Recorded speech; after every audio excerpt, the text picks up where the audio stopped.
مولاي صل وسلم دائما أبدا على حبيبك خير الخلق كلهم. نحمدہ ونصلی ونسلم علی رسولہ الکریم. ناظرین محترم، الحمدللہ آج ہم قصیدہ بردہ اور اس کے اردو منظوم ترجمے کی چوتھی فصل کے ساتھ آپ کی خدمت میں حاضر ہیں. یہ ہمارے ادارے اردو نصاب ساز کے لیے باعث سعادت ہیں کہ ہم مکمل قصیدہ بردہ اور اس کا منظوم ترجمہ آپ کی خدمت میں پیش کریں گے. آج کی ویڈیو میں ہم چوتھی فصل کے اشعار اور اس کا اردو منظوم ترجمہ پیش کریں گے. امام بصیری نے جو فصلیں باندھی ہیں ہم نے انہیں کو برقرار رکھا ہے.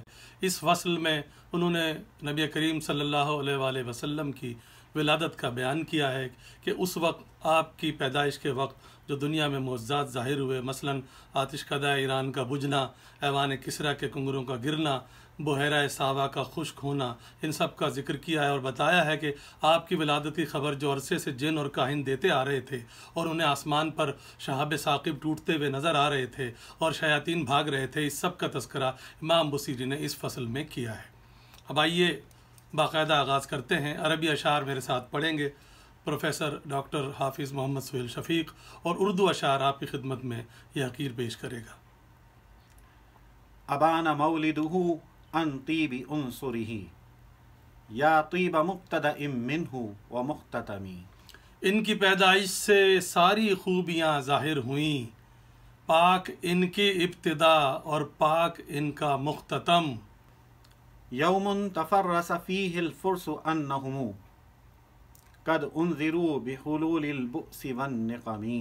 اہل فارس کو ولادت کی خبر جب مل گئی، ہو گئے دہشت زدہ اور چھا گیا رنج و علم.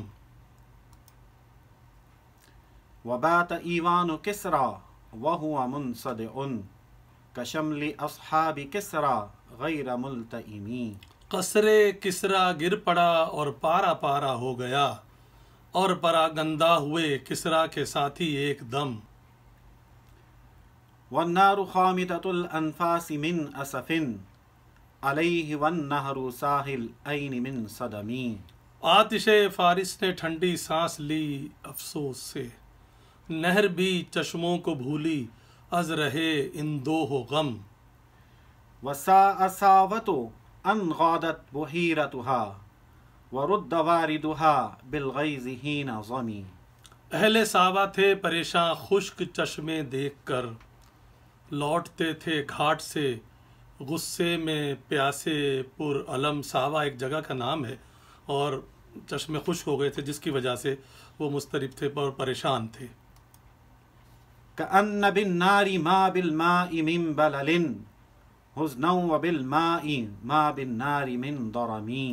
پانی پانی ہو گئی تھی آگ مارے رنج کے، اور پانی ہو گیا تھا آتشیں از سوز و غم. والجن تہتف والانوار ساطعۃ والحق یظہر من معنی ومن کلم. کی فغاں جنات نے انوار بھی چمکے ادھر، نور حق روشن ہوا الفاظ و معنی سے بہم. امو وصمو فاعلان البشائر لم تسمع وبارقۃ الانذار لم تشمی.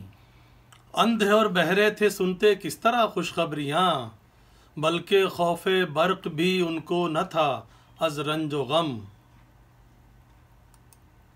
من بعد ما اخبر الاقوام کاہنہم بان دینہم المعوج لم یقم. دی خبر اقوام کے سب کاہنوں نے اس طرح، دین سب باطل ہوئے اور ہو گئے سب کالعدم. وبعد ما آینوا فی الافق من شہب منقدۃ وفق ما فی الارض من صنم. بعد ازاں یوں ٹوٹتے تاروں کو دیکھا چرخ سے، اور منہ کے بل گرے سب سر نگوں ہو کر صنم. حتی غدا عن طریق الوحی منہزم من الشیاطین یکفو اثر منہزمی.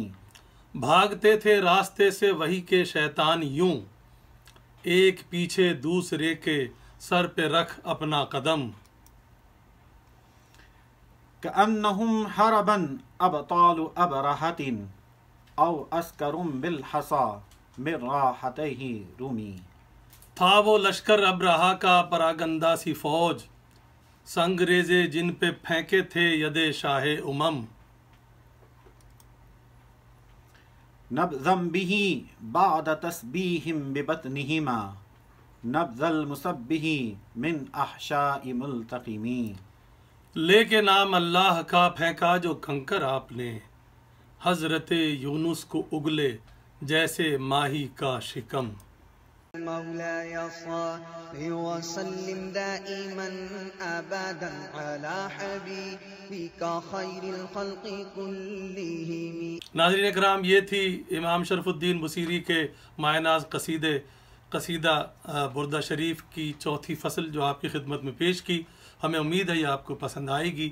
انشاءاللہ تعالیٰ اگلی قسط میں ہم 5ویں فصل لے کر حاضر ہوں گے۔ تب تک کے لیے ہمیں اجازت دیجیے۔ اللہ حافظ۔ ہمارے چینل کو لائک کیجیے، سبسکرائب کیجیے اور بیل آئیکن دبانا مت بھولیے۔